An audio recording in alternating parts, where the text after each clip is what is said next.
Hi everyone.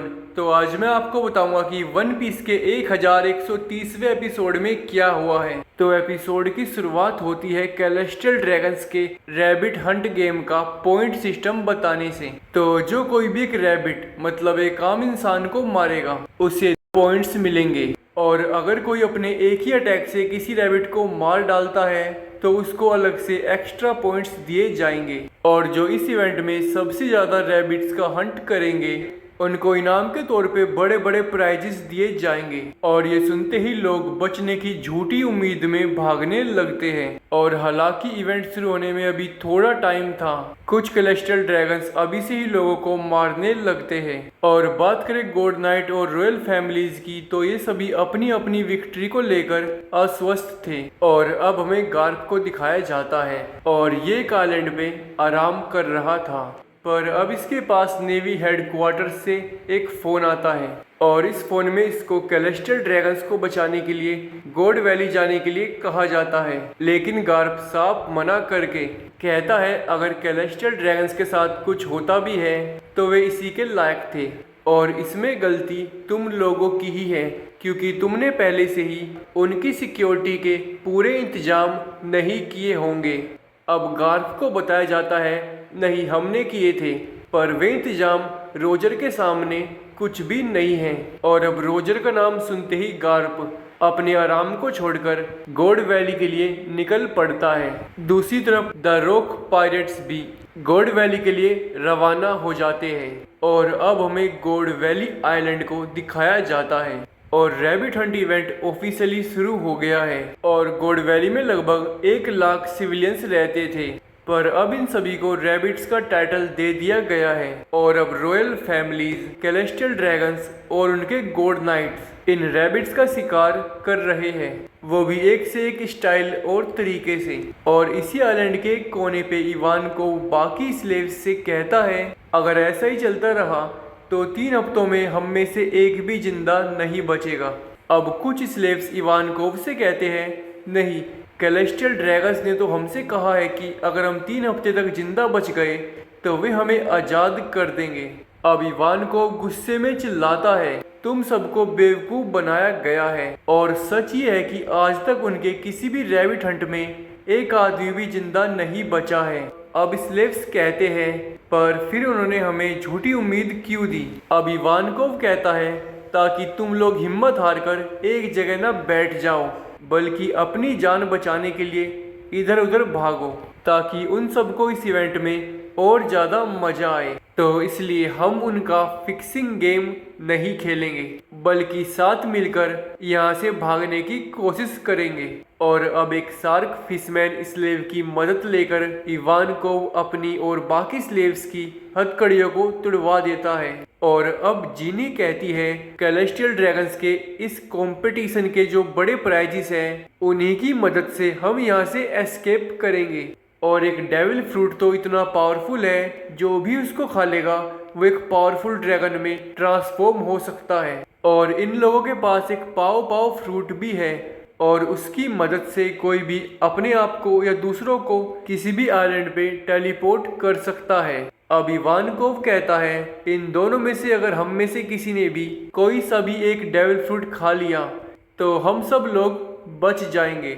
अब एक slave कहता है पर वहां पर तो बहुत हाई सिक्योरिटी होगी। अब जीनी कहती है और इसलिए मैंने इस इंफॉर्मेशन को 2 वीक्स पहले ही बाहरी दुनिया के लिए लीक कर दिया था, तो अब तक काफी लोगों ने यहाँ आने का डिसाइड कर लिया होगा। दूसरी तरफ गार्लिंग, जिनको सैंक्स का पिता भी कहा जा रहा है, ये इस इवेंट में रिकॉर्ड तोड़ परफॉर्मेंस दे रहे हैं और ये सभी हाई वैल्यू रैबिट्स का खात्मा कर रहे हैं। और ठीक इसी समय गॉड वैली आइलैंड के पास द रॉक पायरेट्स का शिप आ जाता है और ये लोग सभी मरीन्स पे हमला करने लगते हैं। और ये देखकर मरीन्स डर जाती है और एक मरीन ऑफिसर तो चिल्लाकर कहता है आखिर इन लोगों का यहाँ आने का मकसद क्या है। और अब रॉक्स मरीन्स को हार मानने के लिए कहकर सबसे आगे हो लेता है और अब ये अपने बाकी क्रू मेंबर्स को भी अपने साथ आगे आने के लिए कहता है। और ये सुनकर व्हाइट बियर्ड कहता है इतना आगे मत जाओ रॉक्स, और तुम जैसा बेवकूफ़ मुझे कब से ऑर्डर देने लगा है। पर जब तक रोक्स गोड वैली में बहुत आगे निकल चुका था और अब व्हाइट बियर्ड कहता है ये बेवकूफ रोक्स हमारे यहाँ आने का मकसद भूल जाएगा। और बात करें रोक्स पायरेट्स के बाकी मेंबर्स की जैसे कार्डो, बिग मोम, सीकी इत्यादि, तो ये सभी डेविल फ्रूट कौन लेगा उस पे बहस कर रहे थे। और थोड़ी देर बाद गोड वैली आइलैंड पे रोजर पायरेट्स भी आ जाते हैं और अब कैलेस्टियल ड्रैगन्स मरीन्स को उनके निकम्मेपन के लिए गालियां देने लगते हैं। और अब गार्लिंग कहता है इन सब से हम गोड नाइट्स लड़ेंगे। और जहां तक बात है मरीन्स की, तो तुम लोगों को कैलेस्टियल ड्रैगन्स को प्रोटेक्ट करना है। पर रोजर और रोक्स पायरेट्स को एक साथ देखकर बहुत से मरीन्स की उम्मीद खत्म हो गई थी। पर ठीक इसी वक्त यहाँ पर वाइस एडमिरल गार्प आ जाता है और ये चिल्लाकर कहता है बताओ कहाँ है रोजर। और दूसरी तरफ इस भगदड़ का फायदा उठाकर इवानकोव और कुमा कैलेस्टियल ड्रैगन्स के प्राइजेस में घुस गए हैं और मौका देखकर दोनों अपने हाथों में एक एक डेविल फ्रूट को उठा लेते हैं। पर ठीक इसी समय यहाँ बिग मोम आ जाती है और इवानकोव से उसका डेविल फ्रूट छीन लेती है। और अब ये कुमा से भी उसका डेविल फ्रूट छीनने वाली होती है, पर उससे पहले ही कुमा इवानकोव की बात मानकर अपने डेविल फ्रूट को खा जाता है। अब इवानकोव कहता है कुमा ये हमारी जीत है। पर अब यहाँ सैटर्न आ जाता है और कुमा पे एक अटैक करता है और कुमा से कहता है कुमा तुम बुकानेर वंश से हो, तो या तो तुम्हें पूरी जिंदगी स्लेव बन के रहना पड़ेगा या फिर तुम्हें मरना पड़ेगा।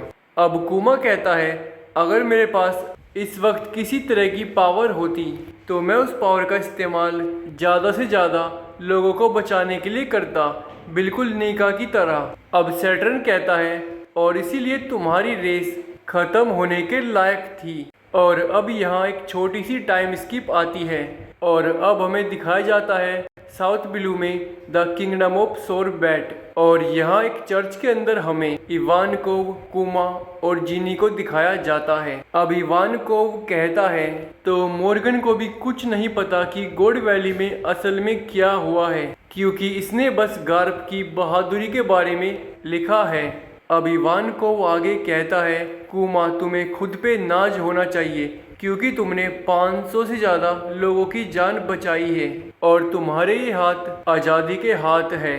और अब इवानकोव जीनी और कुमा को बाय कहकर अपना सामान बांधकर एक समुद्र की यात्रा पे निकल पड़ता है। और बात करें कुमा और जीनी की, तो ये दोनों किंगडम ऑफ सोरबैट में रहने का फैसला करते हैं और ये दोनों मिलकर काम बांट लेते हैं और यहाँ खुशी खुशी एक खाली पड़ी चर्च में रहने लगते हैं। और कुमा के माँ बाप भी इसी चर्च में रहते थे। तो वन पीस का 1130वां एपिसोड यहीं पे खत्म हो जाता है।